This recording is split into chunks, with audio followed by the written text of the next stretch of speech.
Welcome back to my channel. তো আজ আপনাদের সামনে আবার একটি মাছের মাথা দিয়ে পুঁই শাক নিয়ে নতুন রেসিপি নিয়ে চলে এসেছি। দেখা যাক কীভাবে পুঁই শাকটি করতে হয়।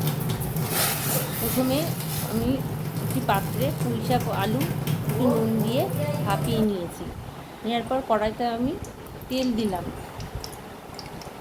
তেল দিয়ে মাছের মাথাটা ভেজে নিলাম। আমার চ্যানেলের নতুন নতুন রেসিপি পেতে আমার চ্যানেলটিকে সাবস্ক্রাইব করুন। তারপর সেই তেলে আমি কুমড়োগুলোকে ভেজে নিলাম।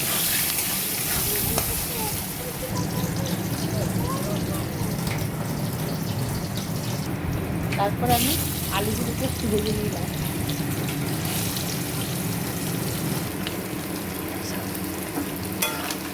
আলুগুলো ভাজা ভাজা হয়ে গেলে তুলে নিতে হবে। তারপর সেই সেদ্ধ পুঁই শাকগুলোকে একটু তেলের মধ্যে নাড়াচাড়া করে ভেজে নিলাম।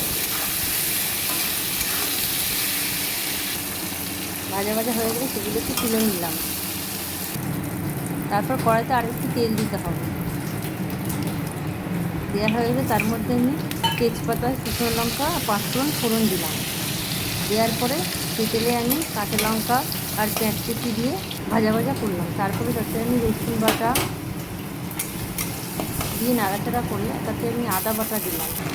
আদা বাটা দেওয়ার পরে একটু নুন দিয়ে নাড়াচাড়া করে তাতে আমি হলুদ গুঁড়ো, জিরে গুঁড়ো, লঙ্কার গুঁড়ো, ধনে গুঁড়ো, চিনি দিয়ে নাড়াচাড়া করে তারপরে সেই ভাজা আলু, কুমড়ো, মাছের মাথা, পুঁই শাক সব দিয়ে নাড়াচাড়া করলাম।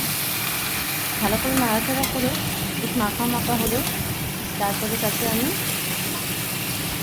গরম মশলা গুঁড়ো দিয়ে নামিয়ে নিলাম। ব্যাস হয়ে গেল আমাদের মাছের মাথা দিয়ে পুঁই শাক।